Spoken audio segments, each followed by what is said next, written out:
تبارك الذي نزل الفرقان على عبده ليكون للعالمين نذيرا. اعوذ باللہ من الشیطان الرجیم. بسم اللہ الرحمن الرحیم. سبح للہ ما فی السماوات وما فی الارض وهو العزیز الحکیم.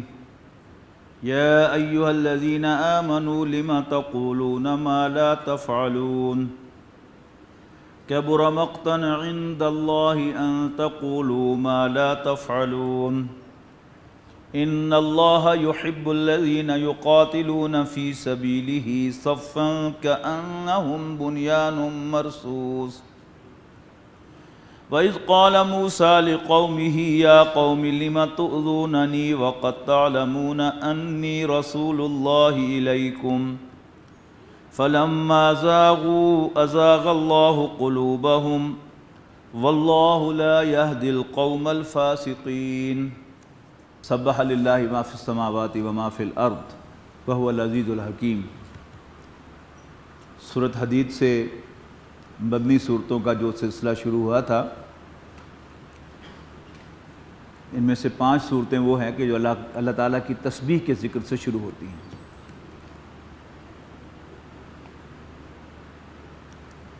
تین صورتوں میں ماضی کے صیغے کے ساتھ، سورہ حدید اور سورہ حشر، اور پھر یہ تیسری صورت ہے جس میں ماضی کے صیغے میں فرمایا سبح للہ ما فی السماوات وما فی الارض یا والارض.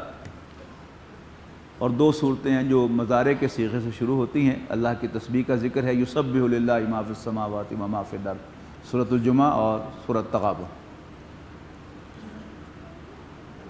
لیکن جو ماضی کے صیغے کی ایک کمی ہے وہ سورہ حشر کی آخری آیت میں پوری کر دی گئی تھی، یسبح لہ ما فی السماوات والارض وہو العزیز الحکیم. لیکن اللہ تعالیٰ کی تسبیح کا ذکر جس شان کے ساتھ اس صورت میں آیا ہے وہ کسی اور صورت میں نہیں آیا. فرمایا آسمان اور زمین کی ہر شے اللہ تعالیٰ کی تسبیح کرتی ہے، وَهُوَ الْعَزِيزُ الْحَكِيمُ، اور اللہ تعالیٰ بالادست حکمت والا ہے. تسبیح کے سادہ معنی اللہ تعالیٰ کو یاد کرنے کے ہیں. یہ تسبیح کرنا، اللہ تعالیٰ کو یاد کرنا. آسمان اور زمین کی ہر شے اللہ تعالیٰ کو یاد کرتی ہے، اور اللہ تعالیٰ بالادست حکمت والا ہے. وہ کسی کی چیز کا محتاج نہیں ہے، وہ آل مائٹی ہے اور حکمت والا ہے. بندہ مومن کی فارمل تسبیح جو ہے وہ نماز ہے. اللہ تعالیٰ کو انسان فارملی یاد کرتا ہے نماز میں. اور اگر آپ غور کریں تو نماز کی سب سے فریکوینٹ تسبیح اللہ اکبر ہے. نماز کی اذان میں 6 مرتبہ اللہ اکبر پکارا جاتا ہے، اور نماز کی پہلی رکعت 6ٹی بار اللہ اکبر کہنے سے مکمل ہوتی ہے. لیکن اگر کوئی شخص اللہ اکبر کے نعرے لگا رہا ہو اور اذان میں لاؤڈ سپیکر پر اور نماز میں ہر رکعت میں 6 مرتبہ 5 مرتبہ اللہ اکبر کہہ رہا ہو، لیکن اللہ تعالیٰ کی کبریائی، اللہ تعالیٰ کی بڑائی زمین پر قائم نہ ہو، اور وہ اس کو بڑا کرنے کے لیے، اس کی بڑائی کو قائم کرنے کے لیے کوئی ایفرٹ بھی نہ کر رہا ہو، تو اس کی زبان پر یہ کلمہ کیسا ہے؟ کہہ رہا ہے اللہ اکبر، لیکن بالفعل تو اللہ بڑا نہیں ہے. اس زمین پر کس کی چلتی ہے؟ سربراہان مملکت کی، فوج کے سپہ سالاروں کی، وزیر اعظم کی، صدر کی. اللہ تعالیٰ کی کون سنتا ہے؟ تو اس کا مطلب ہے کہ اللہ بڑا نہیں ہے.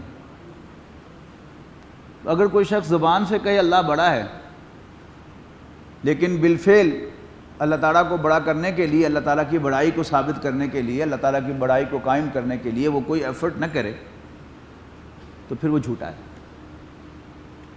یہاں فرمایا جا رہا ہے کہ اللہ تعالیٰ کو تسبیح کی کمی نہیں ہے. آسمانوں اور زمین کی ہر شے اللہ تعالیٰ کی تسبیح کر رہی ہے. وَهُوَ الْعَزِيزُ الْحَكِيمُ، اور وہ بالادست حکمت والا ہے. یا ایھا الذین آمنوا لم تقولون ما لا تفعلون، اے ایمان والو کیوں کہتے ہو جو کرتے نہیں ہو. عام تو اس کو اسی سینس میں لیا گیا ہے کہ قول و فعل میں تضاد نہیں ہونا چاہیے، وہ بھی درست ہے، نہیں ہونا چاہیے، لیکن خاص اس کانٹیکسٹ میں آپ دیکھیں گے تو یہاں قول جو ہے وہ اللہ اکبر ہے، اور اس کے مطابق عمل نہ ہونا اللہ تعالیٰ کو اسی قول سے ٹرخانہ ہے۔ بس زبان سے کہتے رہو اللہ اکبر، نعرے لگاتے رہو، اور اللہ تعالیٰ کی بڑائی کو قائم کرنے کے لیے کوئی ایفرٹ نہ کرو۔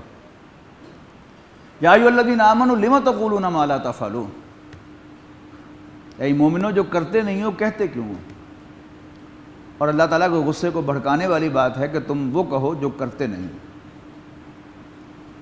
اب اس کا کنٹراسٹ دیکھیے، وہ لوگ جو صرف اللہ اکبر کہہ رہے ہیں، اللہ کو بڑا کرنے کی کوشش نہیں کر رہے، ان پر تو اللہ تعالیٰ کو غصہ آ رہا ہے۔ اور اللہ تعالیٰ کو پیار کن پہ آتا ہے؟ ان اللہ یحب الذین یقاتلون فی سبیلہ صفا، اللہ تعالیٰ تو ان بندوں سے پیار کرتا ہے جو اللہ کے راستے میں جنگ کرتے ہیں صف باندھ کر، کانہم بنیان مرصوص، ایسے جیسے وہ کوئی سیسا پلائی ہوئی دیوار ہوں کہ جس کے اندر پینیٹریٹ کرنا ممکن نہیں ہوتا۔ یعنی اللہ تعالیٰ کے راستے میں ڈٹ کر لڑنے والے، پیٹھ دکھائے بغیر لڑنے والے، وہ اللہ تعالیٰ کو محبوب ہیں۔ وہ کیوں لڑتے ہیں؟ اللہ تعالیٰ کی کبریائی کو قائم کرنے کے لیے۔ اب اسی کی ایک مثال آ رہی ہے، وَإِذْ قَالَ مُوسَىٰ لِقَوْمِهِ يَا قَوْمِ لِمَ تُؤْذُونَنِي وَقَدْ تَعْلَمُونَ أَنِّي رَسُولُ اللَّهِ إِلَيْكُمْ۔ یاد کرو جب موسیٰ نے کہا علیہ السلام اپنی قوم سے، اے میری قوم کیوں مجھے ایذا دیتے ہو جبکہ تم جانتے ہو میں تمہاری طرف بھیجا ہوا اللہ کا پیغمبر ہوں، اللہ کا رسول ہوں۔ فَلَمَّا زَاغُوا أَزَاغَ اللَّهُ قُلُوبَهُمْ، تو جب وہ ٹیڑھے ہوئے، یعنی اللہ تعالیٰ کے حکم سے انہوں نے منہ موڑا جان بوجھ کر، أَزَاغَ اللَّهُ قُلُوبَهُمْ، تو اللہ تعالیٰ نے ان کو دلوں کو ٹیڑھا کر دیا۔ پچھلے کئی روز سے یہاں گفتگو ہو رہی ہے، جو لوگ معتکف ہیں انہیں یاد ہوگا کہ میں نے کل ہی انہیں وہ حدیث سنائی تھی کہ یقیناً انسان کے جسم میں گوشت کا ایک ٹکڑا ہے، اذا صلحت صلح الجسد کلہ، جب وہ درست ہو تو پورا کا پورا جسم صحیح ہوتا ہے۔ وَإِذَا فَسَدَتْ فَسَدَ الْجَسَدُ كُلُّهُ، اگر اس پہ فساد پیدا ہو جائے تو پورے جسم میں فساد واقع ہو جاتا ہے۔ الا وہی القلب، جان لو کو وہ دل ہے۔ جب انسان سزا کے طور پر دلوں ہی کو موڑ دے تو پھر اس کی ہدایت کا کوئی امکان باقی نہیں رہتا۔ واللہ لا یہدی القوم الفاسقین، اللہ تعالیٰ ایسے فاسقوں کو ہدایت نہیں دیتا۔ یہاں جو نوٹ کرنے کی بات یہ ہے کہ جان بوجھ کر اللہ کے رسول کے کسی حکم کو ٹکرانا، اللہ تعالیٰ کے کسی حکم سے منہ پھیرنا، اس سے انسان کو یہ سزا مل سکتی ہے۔ اور اگر ہم اپنی زندگیوں میں جھانکیں، اپنے گریبانوں میں جھانکیں، تو کئی ایسے اللہ تعالیٰ اور اس کے رسول کے حکم ہوتے ہیں جن کو ہم جان بوجھ کر پس پش ڈال رہے ہوتے ہیں، اور اللہ تعالیٰ کی ناراضگی اگر ان آپریشن ہو گئی تو پھر ہمیں ہدایت کبھی نہیں ملے گی۔ اللہ تعالیٰ سے پناہ مانگنی چاہیے، اور حتی الوسع انسان کو اللہ تعالیٰ اور اس کے رسول کے احکامات پر عمل کرنے کی کوشش کرتے رہنا چاہیے۔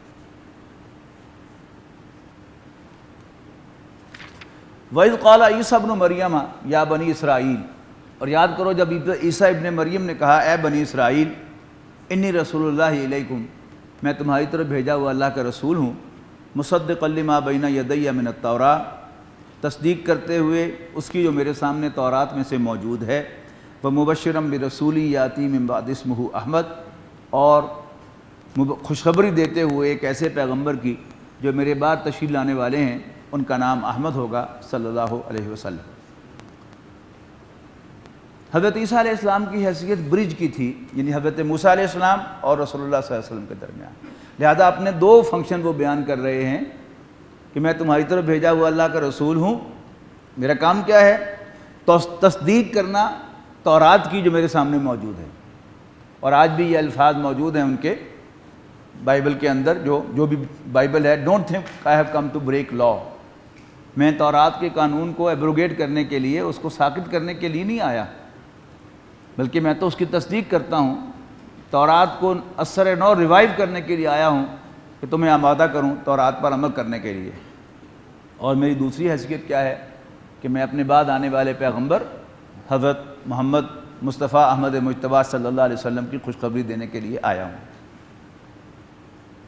فلما جاءہم بالبینات، لیکن جب عیسیٰ ابن مریم ان کے پاس آئے علیہ السلام واضح نشانیاں لے کر، معجزات لے کر، قالوا ھذا سحر مبین، تو انہوں نے کہا کہ یہ کھلا جادو ہے۔ یعنی پہلا فیض حضرت موسیٰ علیہ السلام کا، حضرت موسیٰ علیہ السلام کے ساتھ بنی اسرائیل نے کیا کیا وہ آیت نمبر 5 میں آ گیا۔ حضرت عیسیٰ علیہ السلام کے ساتھ انہوں نے کیا کیا یہ آیت نمبر 6 میں آ گیا۔ یہ اب تیسرا فیض ہے نبی اکرم صلی اللہ علیہ وسلم کی حیات طیبہ میں آپ کی تشریف آوری کے بعد۔ وَمَنْ أَظْلَمُ مِمَّنِ افْتَرَىٰ عَلَى اللَّهِ الْكَذِبَ، اور اس سے بڑھ کر ظالم کون ہے جو اللہ پر جھوٹ باندھے۔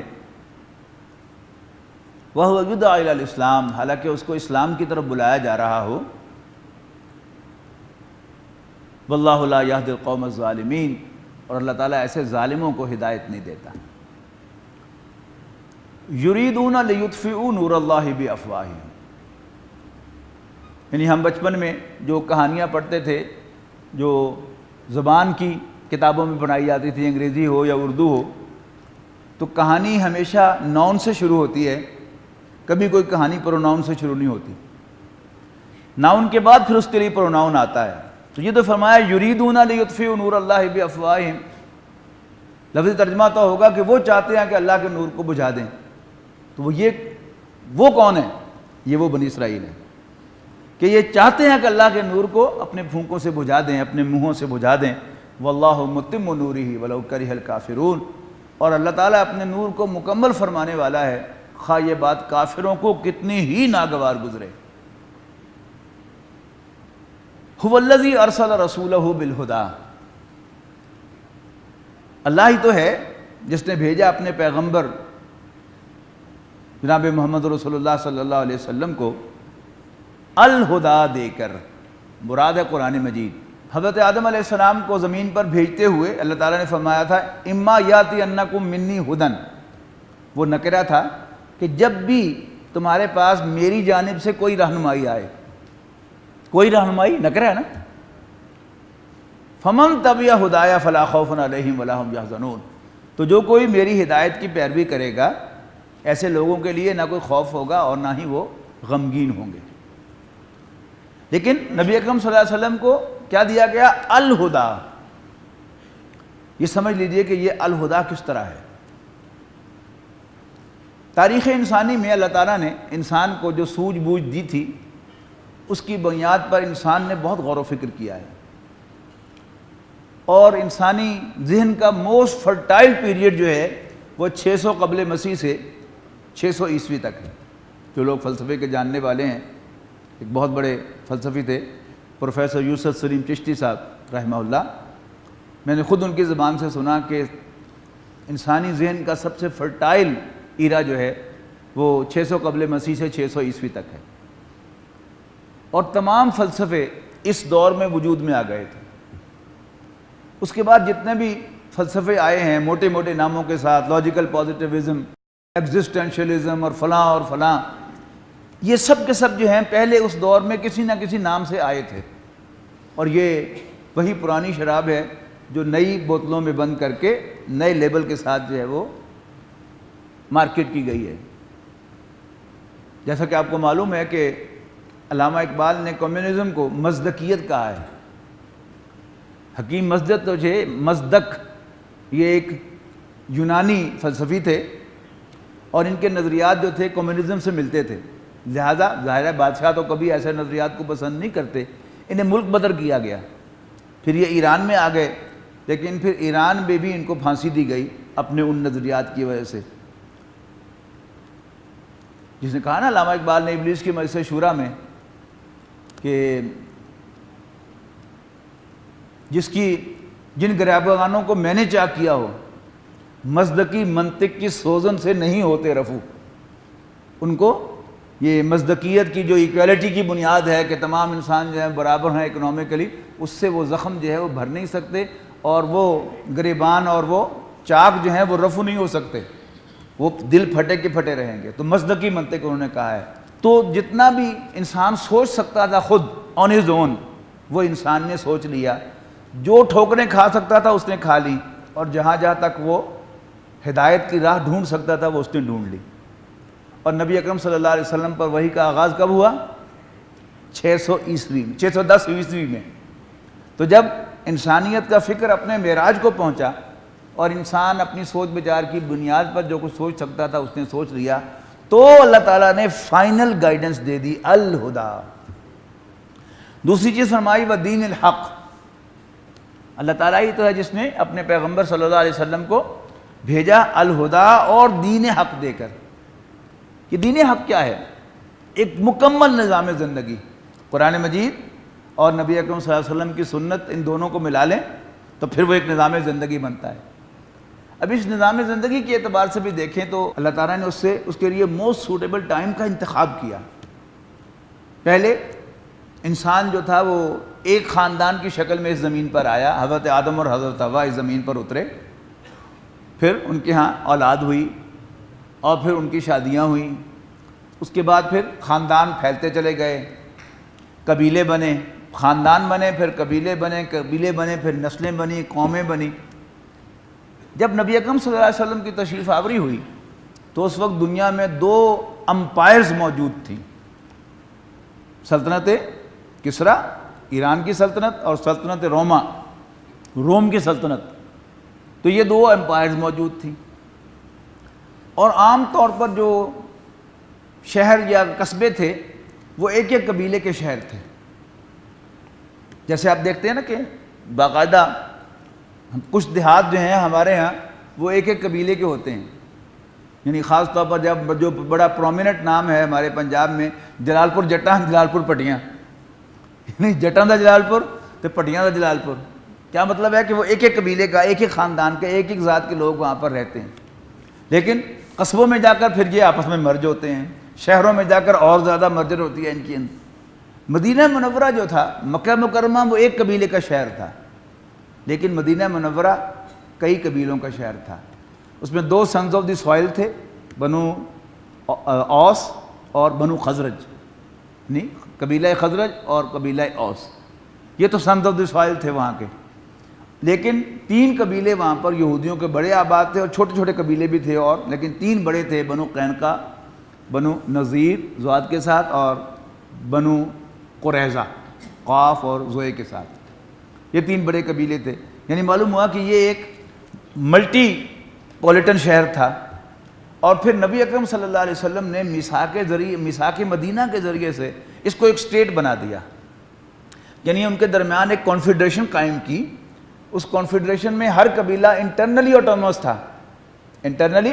تھا، البتہ ان کے آپس کے جو معاملات تھے وہ ٹیبل پر بیٹھ کے طے کرنے کا معاہدہ ہوا، اور اگر وہ ٹیبل پر بیٹھ کر طے نہ کر سکے تو نبی اکرم صلی اللہ علیہ وسلم کو ہیڈ آف دی اسٹیٹ کی حیثیت سے تسلیم کیا گیا کہ آپ کا فیصلہ آخری ہوگا۔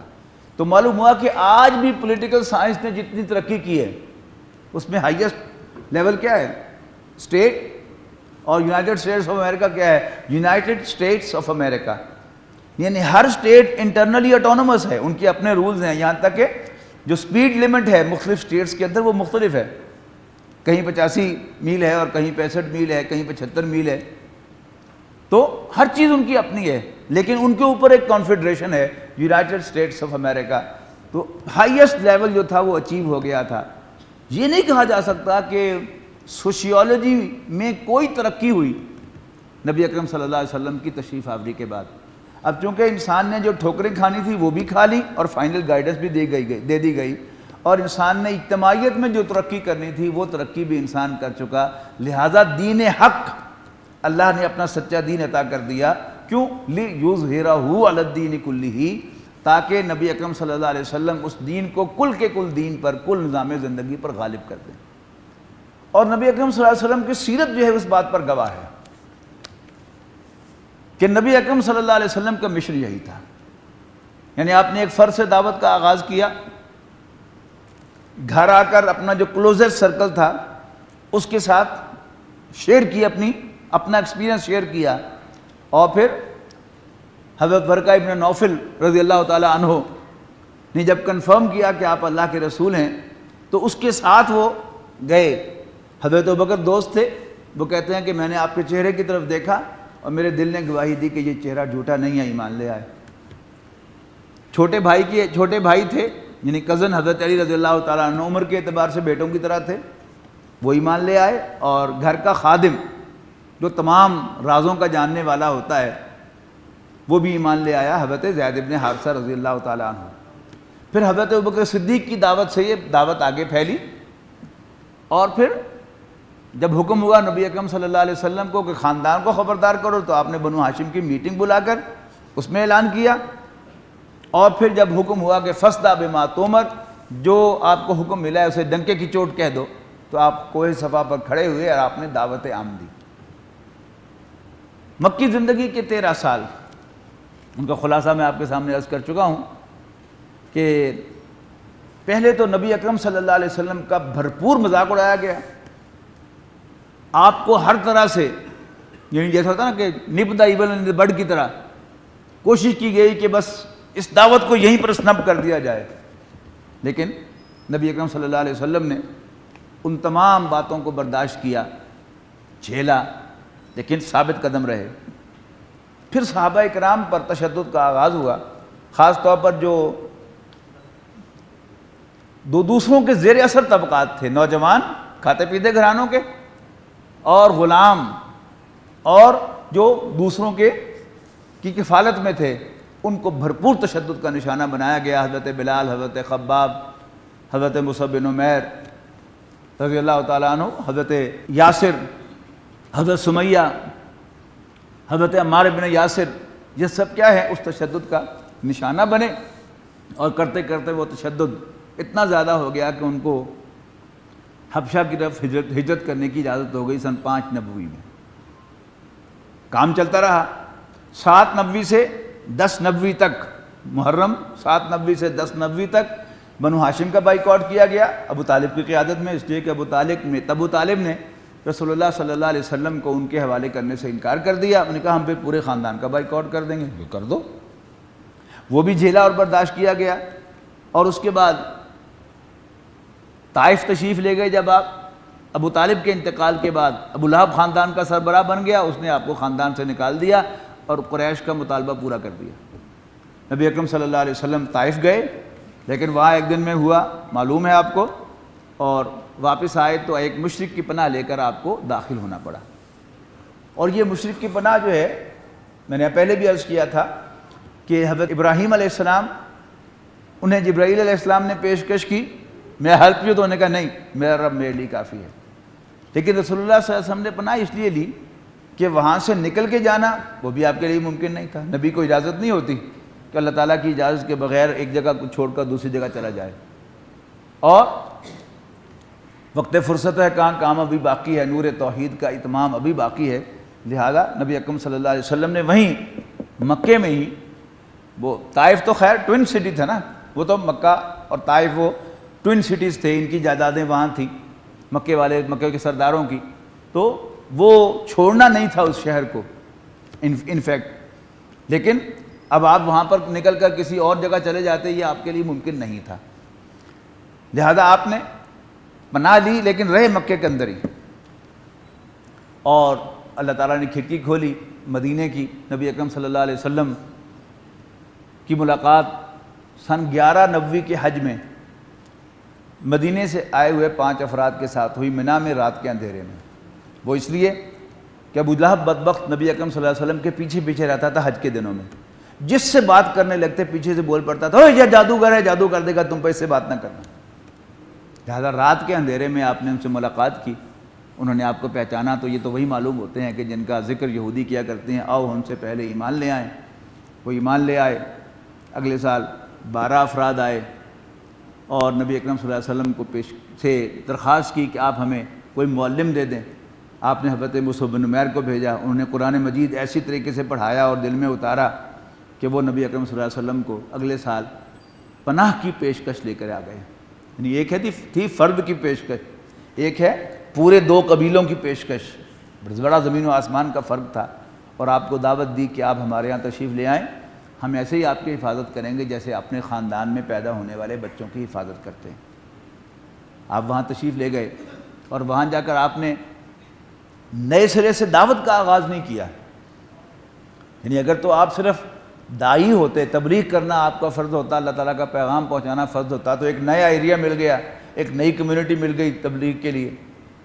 یعنی وہ جو 100 یا اس سے کچھ زائد مہاجرین تھے ایمان لانے والے مکے سے, اور یہاں سے جو اول ایمان لانے والے انصار تھے, ان سے اس کا نیوکلیس بنایا اپنی جماعت کا. اور پھر اس نیوکلیس کی بنیاد پر نبی اکرم صلی اللہ علیہ وسلم نے جد و جہد کی ہے اور مکہ فتح کرنے کو اپنا ٹارگٹ بنایا ہے. اب پوری مدنی زندگی کو آپ پورا کا پورا ٹریس کر جائیں, آپ کو صاف نظر آئے گا کہ نبی اکرم صلی اللہ علیہ وسلم کی نظر مکہ مکرمہ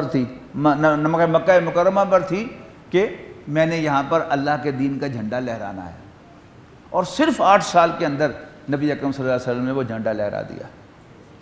تو ہم نے صلح حدیبیہ تک, یاد ہے آپ کو, سیرت کا یہ مطالعہ کر لیا تھا. میں نے کہا تھا کہ پھر مکہ فتح مکہ کیسے ہوا میں آپ کو بتاؤں گا. کہ طے یہ ہوا تھا صلح حدیبیہ میں کہ اس سال آپ واپس چلے جائیں گے اور اگلے سال آ کے عمرہ کریں گے. صرف 3 دن مکے میں قیام کریں گے, ہم پہاڑوں پہ چلے جائیں گے اور آپ عمرہ کر کے 3 دن کے بعد واپس چلے جائیں گے. اور صرف جو بیسک ہتھیار ہے, یعنی ایک تلوار, وہ بھی نیام کے اندر وہ ہوگی, اور کوئی ہتھیار آپ ساتھ نہیں لائیں گے. تو سن 790 میں نبی اکرم صلی اللہ علیہ وسلم نے عمرہ فرمایا. اور عمرہ قضا کی فوراً بعد قریش سے ایک بہت بڑی حماقت ہوئی. یعنی ان کو وقت تو پہلے دن سے تھا کہ جو ہی بنو خزاع نے نبی اکرم صلی اللہ علیہ وسلم کے ساتھ دوستی کی تھی, تو انہوں نے کہا اچھا یہ تمہاری جرت, ہماری مجبوری تھی کہ ہم نے کچھ تو دینا ہی تھا, تو ہم نے ایک شک رکھی ہے کہ عرب کا کوئی بھی قبیلہ آزاد ہے کہ وہ چاہے تو محمد سے دوستی کر لے. تو اس کا یہ مطلب تھوڑا تھا کہ تم واقعی دوستی کر لو, will teach you a lesson. لہذا انہوں نے بنو بکر کو ابھارا کہ تم رات کے اندھیرے میں حملہ کرنا, ہم بھی تمہارا ساتھ دیں گے. ان کے کچھ بندے مار دیے, اور بنو خزاع کے لوگ نبی اکرم صلی اللہ علیہ وسلم کی خدمت میں حاضر ہوئے کہ اللہ کے رسول آپ کی دوستی ہمیں بہت مہنگی پڑی ہے, اب بتائیے آپ ہماری کیا مدد کریں گے. تو نبی اکرم صلی اللہ علیہ وسلم نے قریش کو پیغام بھیجا کہ تم نے یہ جو حرکت کی ہے, بتاؤ تم خون بہا دو گے یا تم نے معاہدہ توڑ دیا ہے. ابو سفیان بہت ذہین آدمی تھے, بہت ذہین آدمی, جو تاریخ نے بڑے بڑے اسٹیٹس مین پیدا کیے ہیں ان میں سے ایک وہ تھے. لیکن پتہ نہیں وہ کیا ان پر اس وقت, اس جو بنو خزاع سے بدلہ لیا تھا انہوں نے حضور صلی اللہ علیہ وسلم سے دوستی کا, اس کا بھی نشہ تھا ان کے اوپر کہ انہوں نے کہہ دیا کہہ دو محمد کو ہم نے صلی اللہ علیہ وسلم معاہدہ توڑ دیا ہے. لیکن ابھی ایلچی واپس رسول اللہ صلی اللہ علیہ وسلم کے پاس نہیں پہنچا تھا کہ ان کو خیال آیا کہ یہ تو غلطی ہو گئی. تو ابو سفیان چل کے آئے مدینہ منورہ, کسی نے بات ہی نہیں سنی, نہ رسول اللہ صلی اللہ علیہ وسلم نے ان سے نظر ملائی, نہ حضرت ابوبکر نے ان کی بات سنی, نہ حضرت عمر نے ان کی بات سنی. ان کی بیٹی تھی حضرت ام حبیبہ رضی اللہ تعالی عنہ, حضور صلی اللہ علیہ وسلم کی اہلیہ ام المومنین, ان کے ہاں چلے گئے بیٹی کو ملنے کے لیے, اور خیال ہوگا کہ میں بیٹی سے کہوں گا کہ ذرا سفارش بھی کرو. لیکن جب جا کر بیٹھنے لگے حضور صلی اللہ علیہ وسلم کے بستر پر, تو بیٹی نے کہا بھائی ٹھہر جاؤ. ٹھہر گئے, بستر لپیٹ دیا.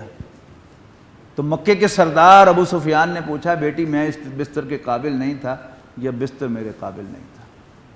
تو بیٹی نے کہا ابا جی آپ اس بستر کے قابل نہیں تھے اس لیے کہ آپ نجس ہیں, مشرک ہیں, اور یہ اللہ کے رسول صلی اللہ علیہ وسلم کا بستر ہے. کیا پلے رہ گیا ہوگا اس کا, کہاں کی سفارش, اور جرت بھی نہیں ہوگی کہنے کی کہ تم ذرا اپنے شوہر سے اللہ کے رسول سے سفارش کر دو. بہرحال ناکام وہاں سے لوٹے.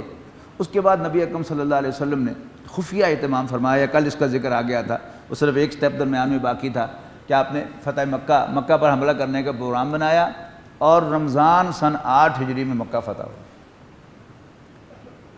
اب مکہ فتح کرتے ہی نبی اکرم صلی اللہ علیہ وسلم نے کعبے کے اندر باہر جتنے بھی بت سب توڑ دیے, اور اس کے بعد کعبے میں دوبارہ بت ابھی تک نہیں آیا, اور انشاءاللہ نہ کبھی آئے گا. اب حضور صلی اللہ علیہ وسلم کا مشن کیا تھا؟ هو الذی ارسل رسولہ بالہدی ودین الحق, اللہ ہی تو ہے جس نے بھیجا اپنے پیغمبر کو صلی اللہ علیہ وسلم قرآن مجید اور دین اسلام دے کر, تاکہ وہ اس کو غالب کریں کل کے کل دین پر, ولو کرہ المشرکون, خواہ مشرکوں کو کتنا ہی برا لگے. یعنی اس سے پہلی آیت کیا ہے کہ یہ اللہ کے نور کو بجھانا چاہتے ہیں، لیکن اللہ تعالیٰ اپنے نور کو مکمل کر کے رہے گا، خواہ کافروں کو کتنا برا لگے۔ آپ دین کی روشنی کو پھیلانے کا کوئی اہتمام کریں، کوئی مدرسہ کھولیں، کوئی انسٹیٹیوٹ کھولیں، قرآن مجید کی تعلیم کا، حدیث کی تعلیم کا، تجوید کی تعلیم کا، حفظ کی تعلیم کا، فقہ کی تعلیم کا، تو مسلمان بہرحال اس کو اپریشیٹ کرے گا۔ کافروں کے پیٹ میں درد اٹھیں گے، مسلمان میرا بھی حصہ ڈالو۔ لیکن جب اللہ تعالیٰ کے دین کو قائم کرنے کی بات ہوگی، دین کو غالب کرنے کی بات ہوگی، تو میں نے پہلے بھی عرض کیا تھا کہ اچھے اچھے دیندار مسلمانوں مڑوڑ اٹھیں گے کہ اللہ کا دین غالب ہو گیا تو وہ جو اپنے بہنوں کا ہم نے مار رکھا ہے حصہ وہ ہم سے چھین کر واپس دے دیا جائے گا ان کو۔ پہلے کون سی مجبوری تھی انہیں؟ یہ جانتے ہوئے کہ یہ اللہ کی طرف سے دیا ہوا ان کا حق ہے، انہوں نے مارا ہوا ہے، تو وہ حق ان کو دلایا جائے گا اسلامی ریاست کے اندر۔ الذين آمنوا وتطمئن قلوبهم بذكر الله